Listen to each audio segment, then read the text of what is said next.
Halo,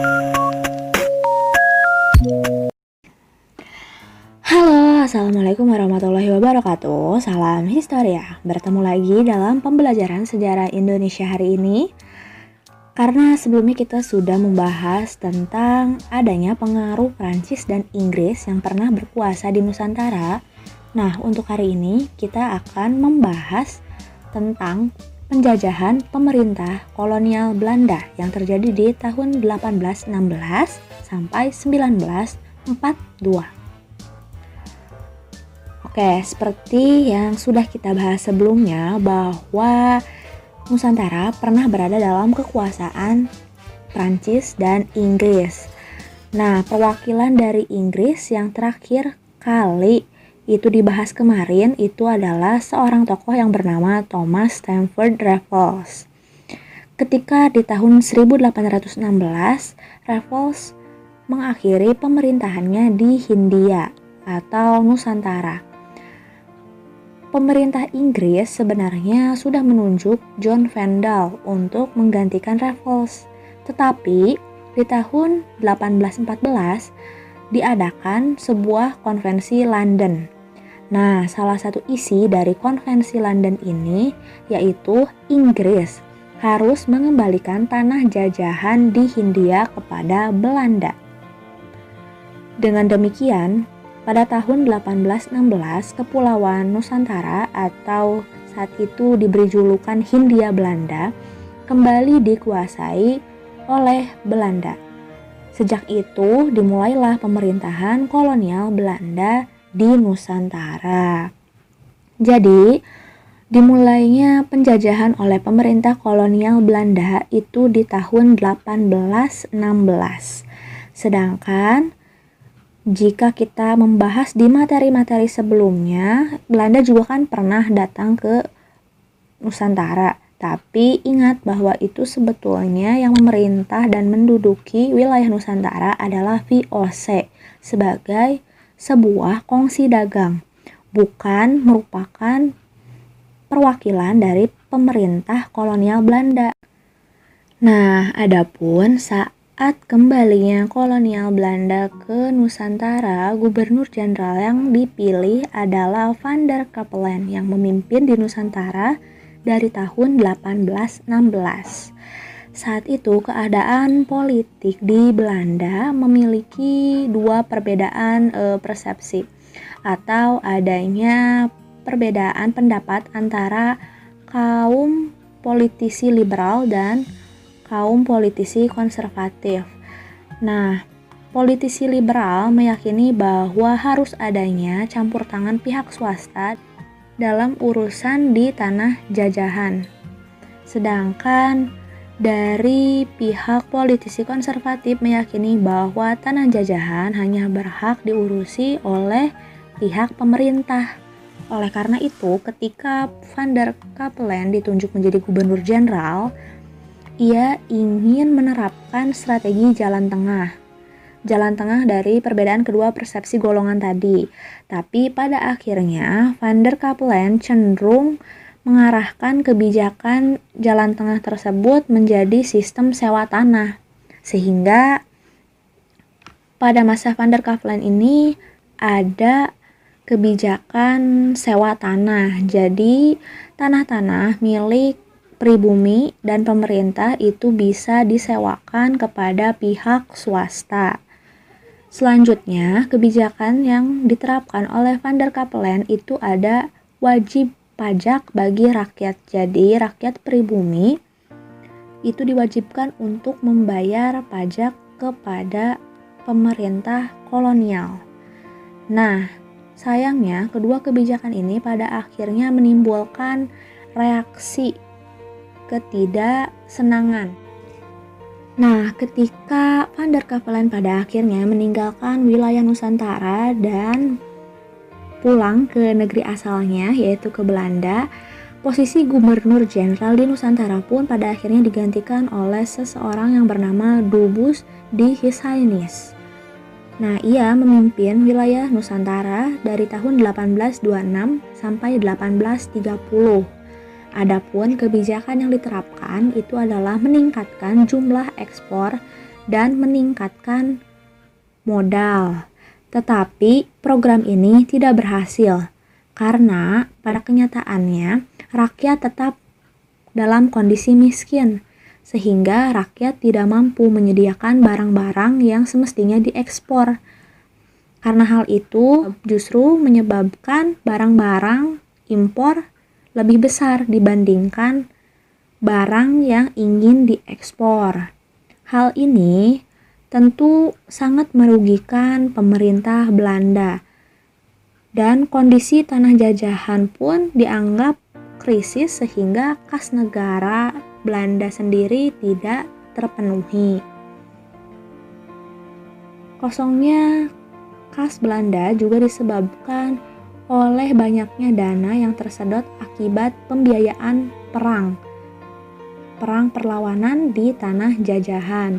Contohnya ada perang di Ponorogo yang menghabiskan banyak dana bagi pemerintah Belanda karena terjadinya kan cukup lama ya, dari tahun 1825 sampai 1830. Nah, karena hal ini akhirnya Dubus di Hishainis juga dianggap tidak berhasil memimpin wilayah Nusantara atau dikenal dengan Hindia Belanda saat itu. Nah, karena hal inilah pada akhirnya posisi Gubernur Jenderal digantikan oleh Van den Bosch yang memimpin dari tahun 1830 sampai 1833. Kebijakan yang terkenal yang dibuat oleh Van den Bosch ini adalah kebijakan Kulturstelsel atau kebijakan tanam paksa. Jadi pada saat Van den Bosch ini memimpin di wilayah Nusantara, kebijakan sewa tanah yang sebelumnya itu diterapkan oleh gubernur jenderal yang sebelumnya dihapus dan diganti dengan kebijakan tanam paksa atau namanya tadi ya, Kulturstelsel. Adapun ketentuan dari tanam paksa atau Kulturstelsel yaitu yang pertama, setiap desa diwajibkan menyisihkan 1/5 tanahnya untuk ditanami komoditas ekspor, yaitu tanaman tebu, kopi, dan tarum. Yang kedua, rakyat yang tidak memiliki tanah dapat menggantinya dengan bekerja di tanah pertanian dan pabrik pengolahan milik pemerintah. Yang ketiga, waktu pengerjaan tidak boleh melebihi masa tanam padi atau harus kurang dari 3 bulan. Yang keempat, kerusakan dan gagal panen akibat bencana alam atau hama akan ditanggung pemerintah. Dan yang kelima, pengawasan penganggaran tanah pertanian dan penyerahan hasil tanaman dilakukan atau disampaikan melalui kepala desa. Jadi secara tidak langsung kesimpulan yang kita lihat dari ketentuan tanam paksa ini jelas sangat merugikan bagi rakyat pribumi atau rakyat Indonesia saat itu. Karena kalau yang kita lihat jelas ya di sini rakyat dipaksa. Karena namanya juga emang tanam paksa sih. Jadi rakyat dipaksa bekerja. Nah, karena jika kita lihat tadi ini, kesimpulannya bahwa tanam paksa ini sangat merugikan rakyat dan juga membuat rakyat merasa tersiksa. Oleh karena itu banyak sekali reaksi dari rakyat Belanda sendiri terhadap kebijakan Kulturstelsel.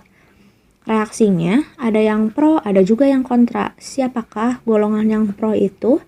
Itu adalah kelompok konservatif dan pegawai dari pemerintah Belanda. Sedangkan yang kontra itu adalah kelompok liberal atau golongan tadi kan di awal sempat disebutkan ada golongan konservatif dan ada golongan liberal. Nah, kalau kelompok konservatif jelas sangat mendukung bahwa ya sebagai tanah jajahan tentu harus dikeruk habis-habisan untuk tujuannya supaya kas Belanda terisi kembali. Sedangkan golongan yang kontra yaitu adalah tadi golongan liberal. Mereka ini cenderung merupakan kelompok yang berpegang teguh terhadap ajaran humanisme dan orang-orang yang taat terhadap ajaran agama. Maka dari itu mereka cenderung kontra karena melihat bahwa fenomena kultur stelsel itu merugikan rakyat pribumi pada saat itu dan membuat rakyat tersiksa. Jadi mereka melihat bahwa tanam paksa itu merupakan tindakan yang tidak manusiawi. Gitu. Nah, reaksi yang keras juga ini dimunculkan dari seorang wartawan Belanda yang bernama Edward Douwes Dekker yang menulis buku berjudul Max Havelaar. Nah, Edward Douwes Dekker ini punya nama pena.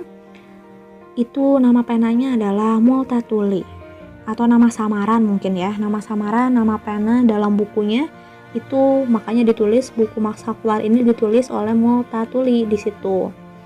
Sedangkan nama aslinya tadi adalah Edward Douwes Dekker dan buku ini ditulis di tahun 1860. Nah, karena tadi kan kita lihat bahwa adanya reaksi yang keras dari beberapa golongan politisi di Belanda pada akhirnya menimbulkan dikeluarkannya Undang-Undang Agraria atau Agrarisch Wet di tahun 1870 dan Undang-Undang Gula atau Sugar Wet di tahun 1870. Latar belakang kenapa sih Undang-Undang Agraria dan Undang-Undang Gula ini dikeluarkan? Itu tadi adanya reaksi protes dari kalangan politisi Partai Liberal Belanda terhadap kesewenang-wenangan pemerintah Belanda kepada pribumi dalam penerapan kultur stelsel. Tadi ya, jadi kultur stelsel dianggap tidak manusiawi karena menyiksa pribumi. Maka dari itu adanya reaksi protes dari politisi liberal Belanda yang akhirnya memunculkan dikeluarkannya UU Agraria dan UU Gula. Nah, tujuannya ini nih, tujuan kenapa harus dikeluarkan Undang-Undang Agraria, yaitu adalah yang pertama, melindungi hak milik petani atas tanahnya dari penguasa atau di sini dari pemerintah. Yang kedua, memberi peluang pada pemodal asing untuk menyewa tanah dari penduduk Indonesia. Dan yang ketiga, membuka kesempatan kerja kepada penduduk untuk bisa menjadi buruh perkebunan. Jadi jelas ya, kesimpulannya tujuan kenapa dikeluarkan Undang-Undang Agraria ini ya untuk melindungi hak-hak yang dimiliki oleh pribumi Indonesia atas tanahnya saat itu. Nah, sedangkan tujuan Undang-Undang Gula itu adalah penghapusan kewajiban untuk menanam tebu. Karena tadi tebu menjadi salah satu komoditi ekspor yang dibutuhkan oleh pemerintah Belanda dan cenderung dalam teknisnya itu menyengsarakan rakyat karena rakyat dipaksa untuk harus mau menanam tebu. Maka dari itu proteslah tadi golongan liberal dan akhirnya dibuatlah Undang-Undang Gula ini. Gitu. Selanjutnya, secara tidak langsung dengan tadi adanya Undang-Undang Agraria dan Undang-Undang Gula, ini juga memunculkan adanya kebijakan baru dari pemerintah kolonial Belanda, yaitu adalah kebijakan pintu terbuka. Kebijakan pintu terbuka maksudnya adalah adanya keterlibatan pihak swasta dalam pengolahan ekonomi sumber daya di tanah jajahan gitu. Nah, hal ini tadi ya disebabkan latar belakangnya karena adanya perubahan politik Belanda dan pengaruh adanya revolusi industri. Jadi kebijakan pintu terbuka ini membuka peluang bagi pihak swasta dalam melakukan kegiatan perekonomian di tanah jajahan. Tapi ternyata awalnya kan sebenarnya tujuan dari kebijakan pintu terbuka ini ingin memperbaiki kondisi pribumi supaya lebih makmur. Tapi kenyataannya justru yang semakin makmur itu adalah Belanda atau pemerintah kolonial Belanda, sedangkan rakyat Indonesia justru malah semakin sengsara. Karena dalam praktiknya ya tetap aja ada eksploitasi manusia dan eksploitasi agraria. Walaupun tadi mereka sudah dilindungi oleh undang-undang gula dan undang-undang agraria, tapi ternyata realitanya yang dilakukan oleh pihak kolonial Belanda tidak sesuai dengan ketentuan-ketentuan yang seharusnya. Karena hal tersebut, pada akhirnya di tahun 1900 itu mulai muncul lagi protes dan kritik yang keras terhadap pemerintah Belanda. Sampai di tahun 1901, seorang wartawan Belanda yang bernama Van de Venter ini memunculkan gagasan harus adanya politik etis atau politik balas budi. Jadi Van de Venter ini menginginkan bahwa pihak kolonial Belanda harus melakukan balas budi terhadap tanah jajahan atau khususnya Hindia Belanda yang Nusantara ini, karena Nusantara dianggap telah memberikan banyak sekali kecukupan dan kemakmuran bagi Belanda, sedangkan kondisi pribuminya sendiri, kondisi rakyat Nusantaranya sendiri itu sangat memprihatinkan. Jadi Van de Venter menggagas adanya politik etis atau politik balas budi. Ya, pemerintah harus balas budi terhadap Nusantara. Isinya meliputi ini dinamakan Trias Van de Venter gagasannya. Dan isinya itu adalah yang pertama irigasi, yang kedua imigrasi, dan yang ketiga edukasi. Yang pertama tadi irigasi itu adalah sistem pengairan untuk lahan pertanian pribumi. Yang kedua imigrasi, yaitu rakyat diajak untuk bisa bertransmigrasi. Yang ketiga edukasi atau memberikan pendidikan yang layak bagi rakyat pribumi. Sebenarnya kalau kita lihat isi dari Trias Van de Venter ini, tiga-tiganya juga itu baik ya. Maksudnya ya karena tujuannya itu balas budi untuk memperbaiki keadaan rakyat pribumi pada saat itu, jelas tujuan-tujuannya ini dan isinya juga ini menguntungkan rakyat pribumi harusnya. Tapi lagi-lagi kenyataannya Trias Van de Venter nih yang kedua, irigasi dan imigrasi, itu realitanya dilakukan banyak sekali penyimpangan.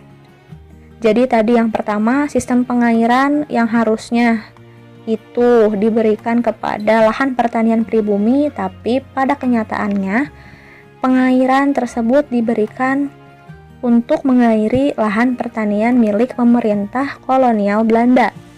Terus yang kedua, harusnya ya imigrasi itu rakyat bertransmigrasi ke wilayah-wilayah yang memang tidak padat penduduknya. Jadi tanah-tanah yang masih kosong itu rakyat diajak untuk bertransmigrasi ke wilayah itu, tapi kenyataannya justru hal ini dimanfaatkan oleh kolonial Belanda. Rakyat ini sengaja disuruh atau diajak untuk bertransmigrasi itu ke wilayah-wilayah perkebunan milik Belanda gitu.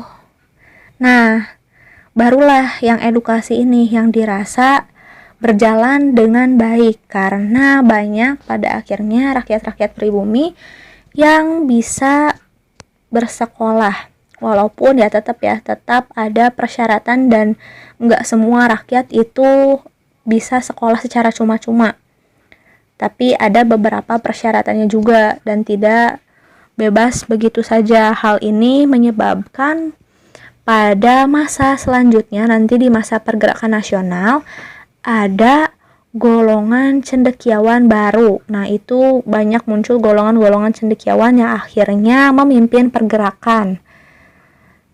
Gitu, salah satunya Muhammad Hatta, Soekarno.